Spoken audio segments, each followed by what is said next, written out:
السلام علیکم کی جو اس محفل کی رونق ہے مولانا معین الدین صاحب اور استاد المحترم حضرت علامہ و مولانا صاحب عالم نظامی صاحب قبلہ، ان دونوں حضرات کی تشریف آوری جلوہ گری ہو چکی ہے۔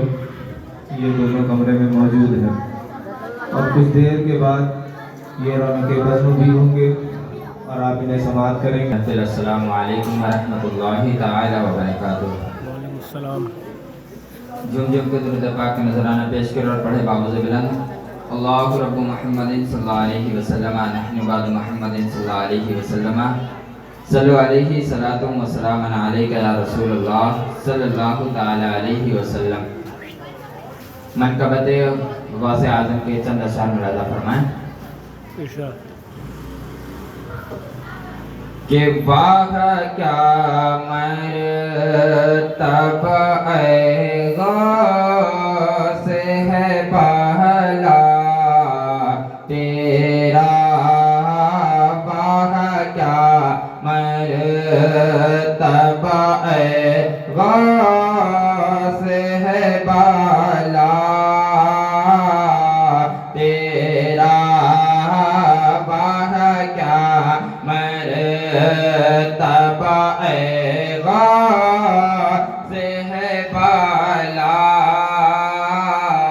تیرا، کہ واہ کیا مرتبہ اے غوث ہے بالا تیرا، واہ کیا مرتبہ اے غوث ہے بالا تیرا، اونچے اونچو کے سروں سے قدم اعلیٰ تیرا، اونچے اونچوں کے سروں سے قدم اعلیٰ تیرا۔ اور یہ بھی سلام فرمائیں۔ باللہ من الشیطان الرجیم، بسم اللہ الرحمن الرحیم۔ اذ ظلموا انفسهم جاءوك صدق اللہ مولانا العظیم وصدق رسولہ النبی الکریم الامین۔ اسٹیج پہ بیٹھے ہوئے ہمارے عزیز اور محب مولانا صاحب عالم صاحب اور بڑے پیارے ہمارے ساتھی کہیں یا بڑے بھائی کہیں، قاری روشن صاحب اور بھی طلبہ، سامعین جو بھی گھروں کے ہیں جو سن رہے ہیں، ان سے میری پہلے گزارش یہی ہے کہ وہ جن کی کانوں میں آواز جا رہی ہے وہ جلد سے جلد تشریف لائے، کیونکہ ٹائم بہت زیادہ ہو گیا ہے اور محفل کا جو روپ ہونا چاہیے وہ بالکل نظر نہیں آ رہا ہے۔ یقیناً آپ نے بڑی محفل کا اہتمام کیا ہے، جس طریقے سے اس کو رچایا ہے، بسایا ہے، اس اعتبار سے آپ اگر نظر نہیں آئے تو محفل کا کوئی کام نہیں رہا۔ آئیے سب سے پہلے آقا نامدار مدینے کے تاجدار نور عالم احمد و مختار، ہم غریبوں کے غمگسار، لمبے لمبے ہاتھوں سے بھیگ دینے والے آقا مولا سرکار دو عالم صلی اللہ تعالی وسلم کی بارگاہ بے قصنا میں اپنی غلامی کا سود پڑھی بنداوا سے اللہم صلی علی سیدنا مولانا محمد معاذ الجود کرم علیہ وآلہ وسلم صلی اللہ علیہ وسلم علیہ یا رسول اللہ صلی اللہ علیہ وسلم۔ حضرات، جس دربار میں ہماری حاضری ہوئی ہے،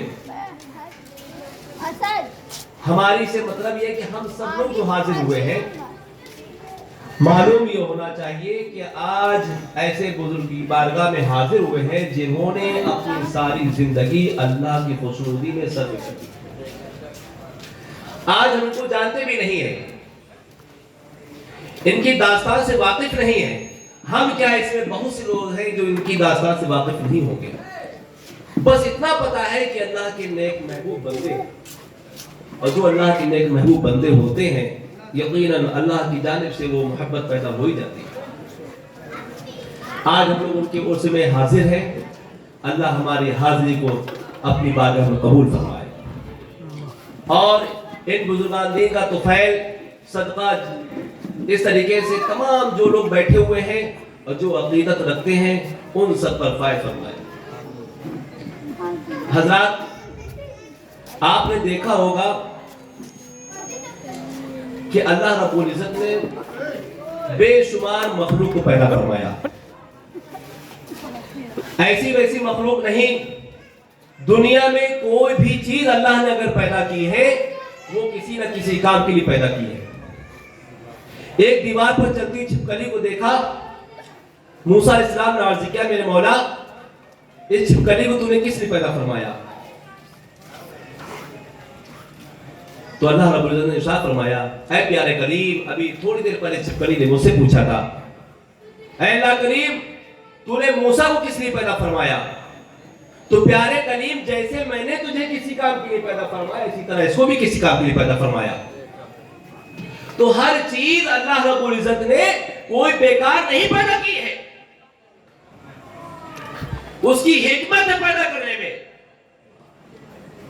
अगर वही बात करें तो इंसान को अल्लाह ने किस लिए पैदा फरमाया?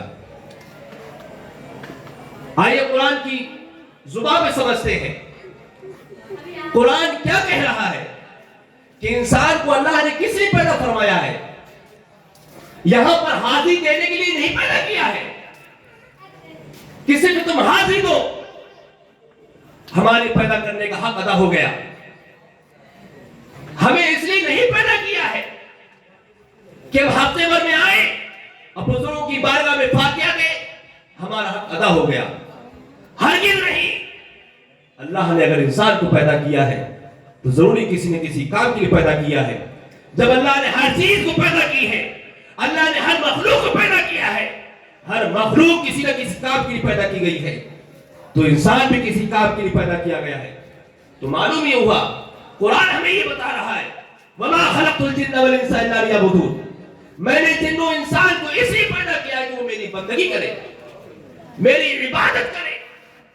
इसलिए नहीं पैदा किया है कि हम हफ्ते में जाए, फातिहा चढ़ाए, फातिहा दे, बुजुर्गों से अकीदत रखे। मुसलमानों, बुजुर्गों के मानने वाले हो ही नहीं सकते।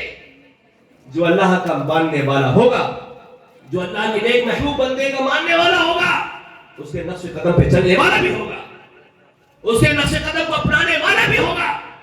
हम उसी वक्त मोहब्बत में सच्चे काबिल होंगे जिन्होंने अपनी जिंदगी राह खुदा में सर्फ कर दी है, जिन्होंने अपनी जिंदगी अल्लाह की रज़ामंदी के लिए सर्फ कर दी है।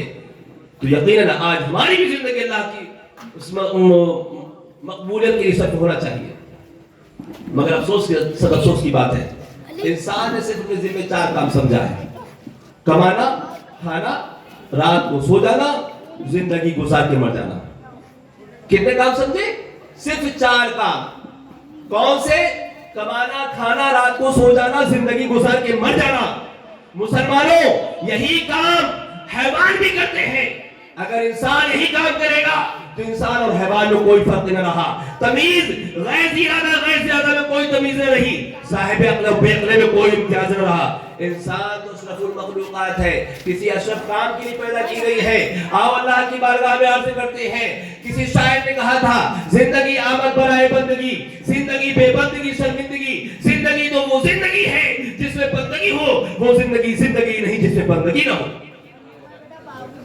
इबादत के 2 इक़साम होते हैं, एक वो इबादत जिसका ताल्लुक अल्लाह ताला की ज़ात से होता है। मुसलमानों, वाकई बहुत होते बताने के लिए, आपको ज़हन नशी करने के लिए, मगर जरूरी है कि आज हमारे मुआशरे में नौजवान लड़के बेनमाजी नजर आ रहे हैं। हमारे मुआशरे में नमाजी छोड़ो, हमारे अंदर कितनी बेहयाई नजर आ चुकी है। हमें सही तरीके से तमीज नहीं मालूम है अपने जिंदगी गुजर बसर करने का। मुसलमानों, हमें जरूरत है आज अपने बच्चों को उजागर करने की, हमें जरूरत है अपने बच्चों को दीन तालीम से वाबस्ता करने की। इंसान को अल्लाह रब्बुल इज्जत ने इबादत के दो अक़साम होते हैं।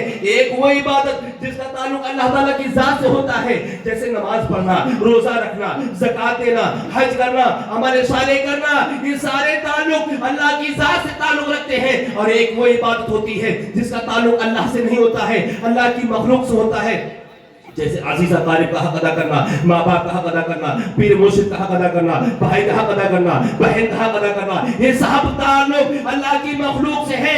मुसलमानों जरा ये बताओ, जब इबादत के दो किस्में हो गई है, एक ताल्लुक अल्लाह की ज़ात से है और एक ताल्लुक अल्लाह की मखलूक से है, और इंसान अगर अपने अल्लाह की मखलूक को नाराज कर बैठे तो किसके दरवाजे पे माफी की ली जाए? अगर बाप को राजी करना है तो बाप के दरवाजे पे माफी मिलेगी, अगर बहन को राजी करना है तो बहन के दरवाजे माफी मिलेगी। किला मुहाला है, यकीनन है, इंसान का ज़हन कबूल करता है, अगर किसी को नाराज कर लिया है तो उसके दरवाजे पे जाना ही पड़ेगा।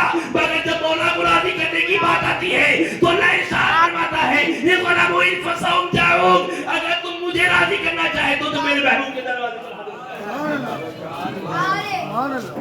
ये गुलाम फसहुम जाओ, अगर मुझे राजी करना है तो मेरे महबूब के दरवाजे पर हाजिर हो जाना।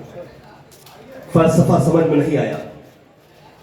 माँ को राजी करने के लिए माँ के दरवाजे पे जाना पड़ रहा है, भाई को राजी करने के लिए भाई के दरवाजे पे माफी जाना पड़ रहा है, और घर वालों को राजी करना है तो घर वालों के दरवाजे पे जाना पड़ रहा है। मगर जब बात आती है, नबी करीम सल्लल्लाहु अलैहि वसल्लम फरमाते हैं, जब बात आती है अल्लाह को राजी करने के लिए तो अल्लाह ताला इरशाद फरमाता है, ऐ महबूब मेरे दरवाजे पर नहीं तेरे दरवाजे पर हाजिर हो जाए, मैं माफ कर दूंगा। अगर कोई कहे कि मस्जिद खुदा का घर है तो मैं ये कहूंगा, एक शहर में 400 मस्जिदें हैं, मैं किस मस्जिद का दरवाजा पकड़ के समझूं कि खुदा का दरवाजा है? लोग कहते हैं जो मांगना अल्लाह से मांगो, बेटे अल्लाह से मांगो, बेटे अल्लाह से मांगो, इज्जत और दौलत सब कुछ अल्लाह ताला की बारगाह से मांगो। मैं भी कहता हूँ बेटे अल्लाह ताला की बारगाह से मिलते हैं, बेटी अल्लाह ताला की बारगाह से मिलती है, इज्जत और दौलत सब कुछ अल्लाह ताला की बारगाह से मिलता है। मगर मुझे ये बताओ कि परवरदिगार कहाँ से मिलता है? आइए हम कुरान करीम की बारगाह में अर्ज करें, ऐ अल्लाह की किताब तू सच्ची है, तू लारैब है, तू मंबाए नूर और हिदायत है, तू मसले राह है, तू इंसान के लिए से लेके